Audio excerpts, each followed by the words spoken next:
U.S. Secretary of State Rex Tillerson arrives at a military base in Subang, Malaysia, Tuesday, August 8, 2017.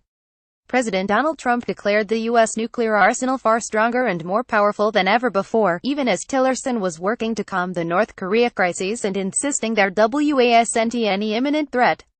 Vincent the Associated Press Havana, Secretary of State Rex Tillerson said Friday that U.S. diplomats in Havana had been the victims of health attacks that left them with hearing loss, the most definitive U.S. statement yet on a series of mysterious incidents that have puzzled longtime observers of U.S.-Cuban relations. His comments came 2 days after the State Department issued a vaguely worded statement saying there had been incidents which have caused a variety of physical symptoms. U.S. officials later revealed that American diplomats had suffered unexplained losses of hearing, and on Thursday Canada's government said at least one Canadian diplomat in Cuba also had been treated for hearing loss. "We hold the Cuban authorities responsible for finding out who is carrying out these health attacks on not just our diplomats but, as you've seen now, there are other cases with other diplomats involved," Tillerson said in Bedminster, New Jersey, where President Donald Trump and members of his administration spoke to reporters. In the fall of 2016, a series of U.S. diplomats began suffering unexplained losses of hearing, according to officials with knowledge of the case. Some of the diplomats' symptoms were so severe that they were forced to cancel their tours early and return to the United States, the official said. The officials told the Associated Press that the hearing loss appeared to have been caused by the deliberate use of some sort of sonic device operating outside the range of audible sound.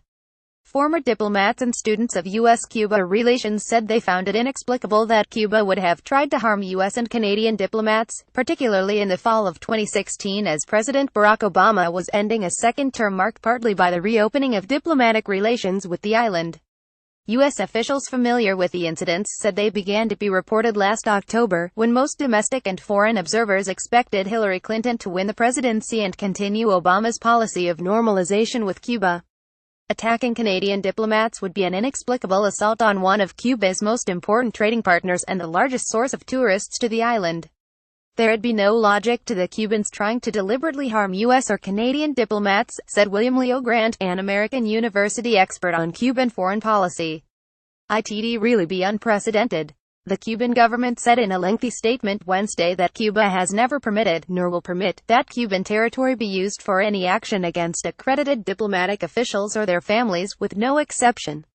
Former U.S. and Canadian diplomats said they had been targets of low-level harassment and intimidation by Cuban agents in the 1980s, 1990s and 2000s, incidents that included attacks on diplomats' pets and intimidating maneuvers like tailgating and flashing bright lights into diplomats' cars as they drove with their families late at night.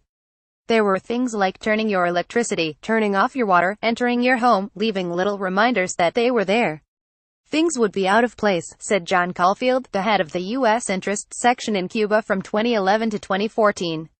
In addition to harassment, Caulfield said U.S. diplomats in Cuba are under 24-hour surveillance during their assignments. Nobody does anything in Cuba without them knowing, Caulfield said. A U.S. official said some American diplomats in Cuba had come home to find that someone had used their toilet and not flushed it, in what was interpreted as a deliberate attempt to disgust and unnerve. The official served at the then Interest Section in Cuba in the 2000s and agreed to speak only on condition of anonymity due to the possibility of a return to Havana. The State Department's Inspector General wrote in a 2007 report that life in Havana is life with a government that lets you know it's hostile. Retaliations have ranged from the petty to the poisoning of family pets. All employees are fully aware that host government hostility extends to an elaborate, aggressive intelligence apparatus, the report said. Caulfield said aggressive tactics largely stopped by late 2013 and 2014 as U.S. and Cuban officials secretly negotiated the diplomatic reopening announced in December 2014, after his departure from Havana. He said he believed the likeliest explanation for the diplomats' mysterious deafness was a new surveillance technique gone bad that had consequences. "I do not believe they would randomly cause harm to this variety of people." A former Canadian ambassador to Cuba, James Bartleman, said that during his 198,183 tour in Havana, he and his staff were targets of a string of mysterious attacks. One morning in 1982 the butler came to say that our dog had been poisoned and was very sick and dying, Bartleman said. My deputy ambassador called to say someone had poisoned his dog and his dog was dead. Then the head of the commercial section called to say that, out of the blue, we opened the door and a rat was nailed to it. Bartleman said he complained to the then head of the Americas section of Cuba's foreign ministry, who he quoted as saying someone is trying to harm Canada-Cuba relations. He said the Cuban government sent a veterinarian to his house, but he sent his dog back to Canada, where it died 6 months later. We were their bosom buddies back then, Bartleman said of Canadian-Cuban relations.